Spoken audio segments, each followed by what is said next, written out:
So what's going on? What's going on, guys? It's your boy Tay, and today we're gonna talk about something crazy today.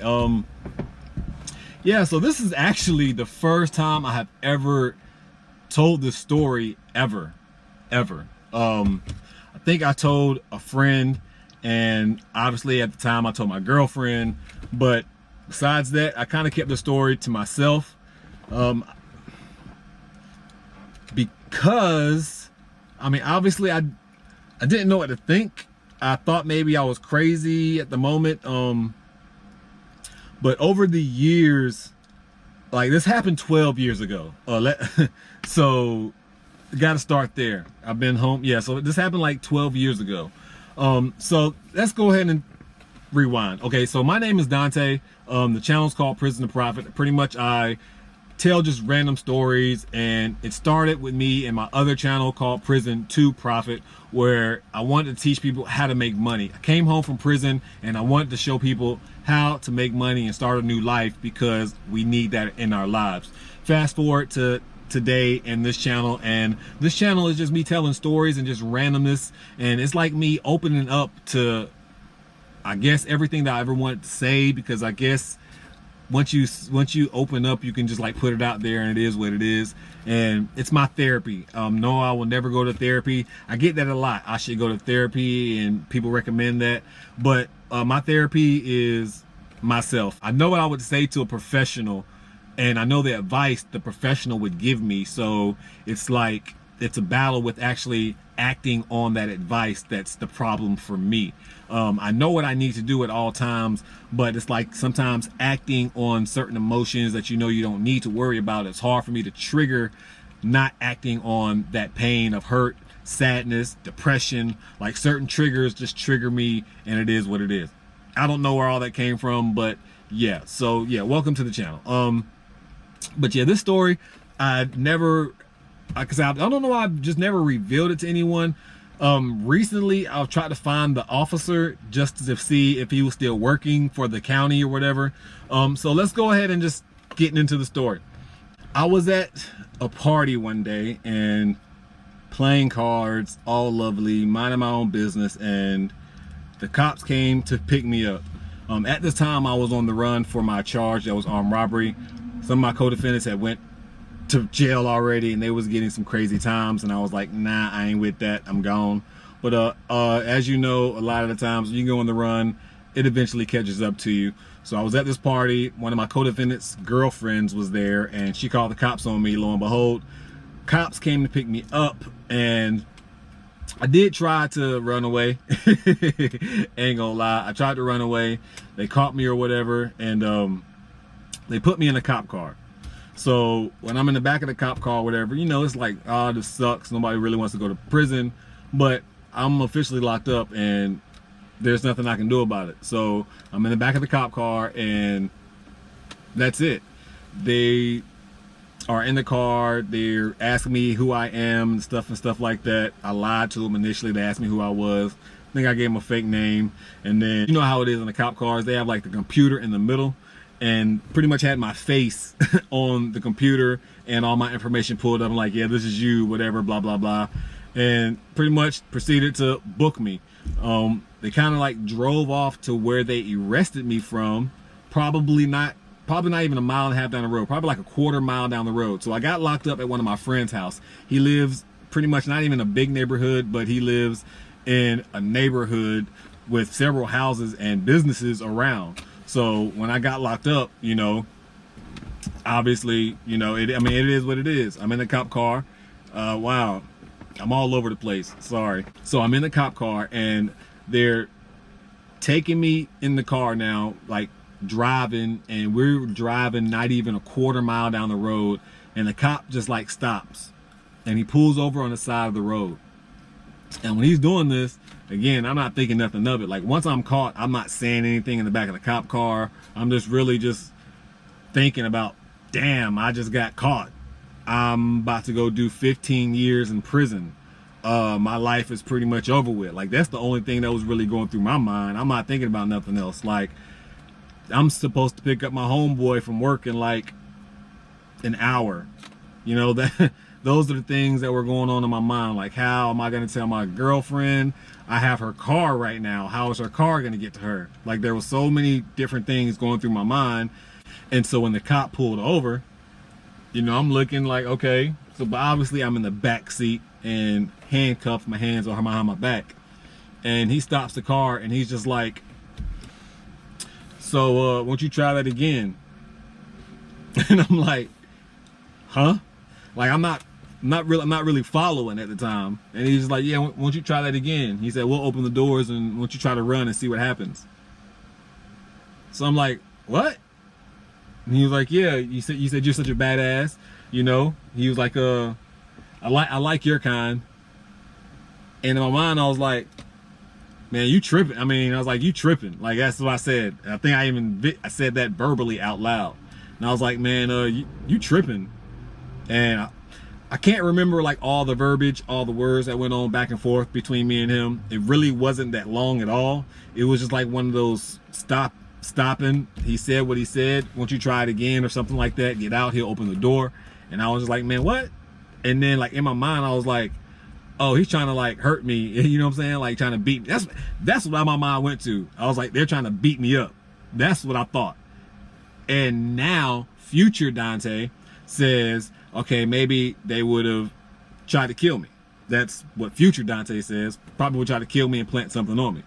Because as I came to find out, those cops were actually friends of the girl who called the cops on me at the party. So it wasn't like they called the Greenville County. They sent like some TR homeboy friends to arrest me who were cops, if that makes any sense. So it's not like it was called over the loudspeaker. Yeah, you know what I'm saying? It was none of that.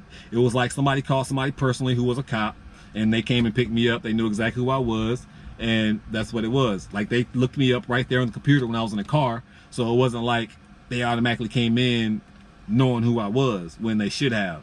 I don't know how to explain it. I mean, that's the vibe I was getting. Again, this cop, he was a friend of like all of their people.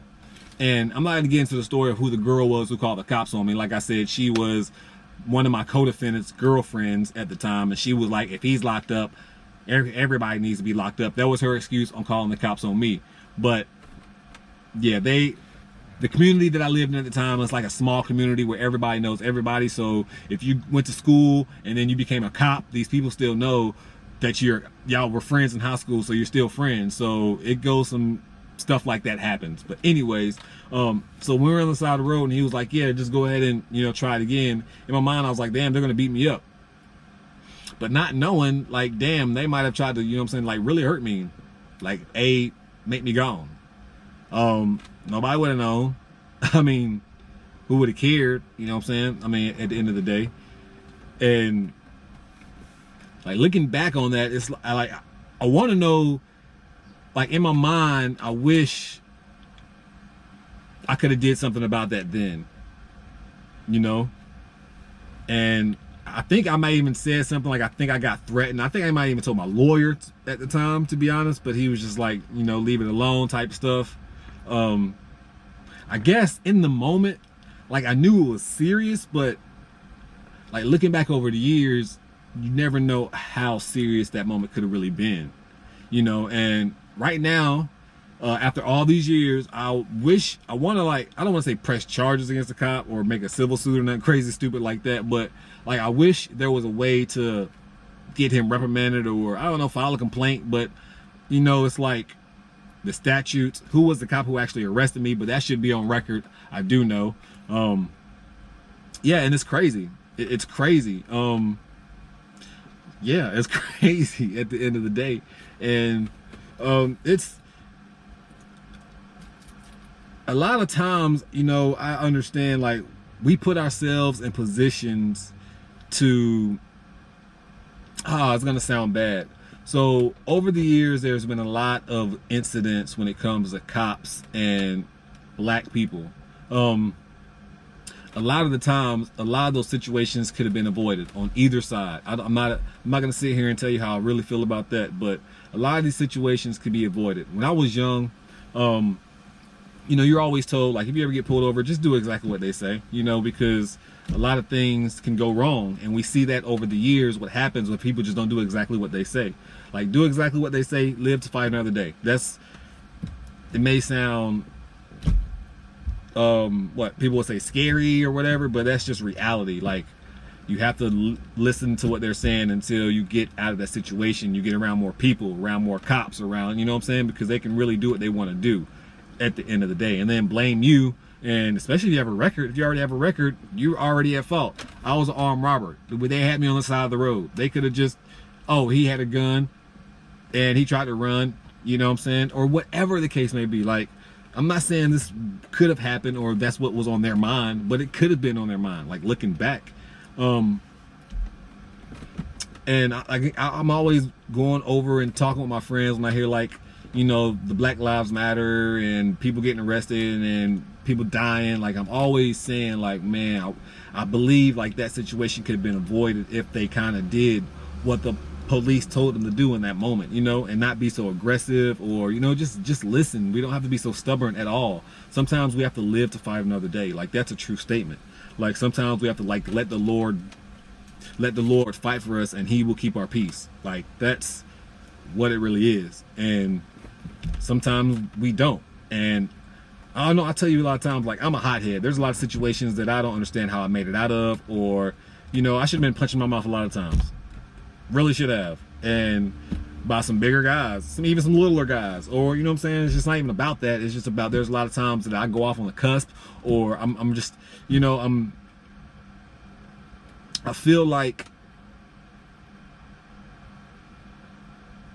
I don't want to say like I'm owed nothing always or nothing like that, but I don't know, I'm just a hothead. For it's for many reasons that has accumulated over the years. And with that being said, that time I got locked up and they had me on the side of the road, I was a hothead then, you know what I'm saying? I was a little bit more of a hothead then than I am now, but, and normally I would have been like, F you, who you talking to? I'll try me, you know what I'm saying? Open the door, you know what I'm saying? And none of that came over me in that moment. Like, none of that came over me in that moment. Like, none of it came over me in that moment. And that's crazy because, again, normally I'd fly off on the cusp and try them, you know, and I didn't. And it's crazy. It's crazy to think because I didn't even have that moment of wanting to do it, you know? So maybe guardian angel was with me that night or whatever the case may be. Hell, I might have been getting locked up like around 11:11, but it's just wild. It's wild. Yeah. So these cops are dangerous. I do know that. I do know that. And it sucks because I have so many members of my family who are cops, and it's not like I'm for one or against the other or anything like that. But the reality is, like, there are a lot of cops who just don't care about you. And, you know, they want to try you and they put you in situations to where, like, your life don't matter. Like, to them, you're just another body. Like, you're just another criminal. Your life is really not worth it. You have no future. Let's go ahead and take you out now. Like, that's what they think. That's what's in their mind. You know what I'm saying? They're automatically scared of you initially. That's why they're so aggressive when they approach you, is because they're automatically scared of you. Human nature has them already frightened because you're black. These are some of the realities that's there. And you don't have to be black, to be honest. You can just really be what they consider a thug. White people can be thugs too. And once you have that label on you that you're a thug, criminal, these cops, they look at you and they automatically feel they got to approach you with aggression, or they need to be on high alert when dealing with you. And with them already having that mind frame, that will make them, I'll use the word trigger happy, even though I'm not always even though I'm not referencing a gun in particular. It just makes them trigger happy, where they want to go off the cusp. They want to put you in handcuffs as quick as they can to try to deviate the situation as they see it. It's just dangerous, you know. It can be really, really dangerous when you're in these situations. And in that situation, I was already locked up in the back of the car. There was no need to threaten my life any further than that. I wasn't being aggressive. Even when I got caught, I wasn't trying to fight the cops. I just tried to run. They caught me, and that was that. You know what I'm saying? Simple as that. And I think, thank God, I tried to run in front of the house and in the neighborhood, because there's no telling if I tried to run in of a field, if they pulled me over and I was in a field somewhere, you know, what would they have done? Luckily, I was at that party still when they walked in the door, and I had a bunch of witnesses. I don't know. That's what my mind thinks about now. Then it didn't. I wasn't going through none of these emotions or this train of thought back then, because I mean, I guess being shot by cops wasn't so popular 12 years ago. I mean, it was, but under the radar. There wasn't all these cameras like there are now. And for me, like, I never told that story. I mean, I never told my mom. I never told anybody. Don't know why. Maybe I felt threatened a little bit. If I did tell the story, they wouldn't believe me, and then what would they do to me? Like, I don't know. And then in my mind, I had bigger fish to fry, but I shouldn't have been thinking about that. I should have been also thinking about getting those dudes fired. Like, that should have been a thought. Like, they literally pulled me over on the side of the road, and I'm sure technology could have seen the movement of patrol cars, how they stopped, and then they stopped again for about a good 3 or 4 minutes. Like, what was that 3 or 4 minute stop for? It wasn't to stop at Dunkin' Donuts. You know, they literally threatened my life right then and there. And I don't know, man. And that's crazy. It's crazy to even think about, you know, like, so many situations I've been through in my life, and I'm here now, and it's like, how? Why? You know? Why me? Why me?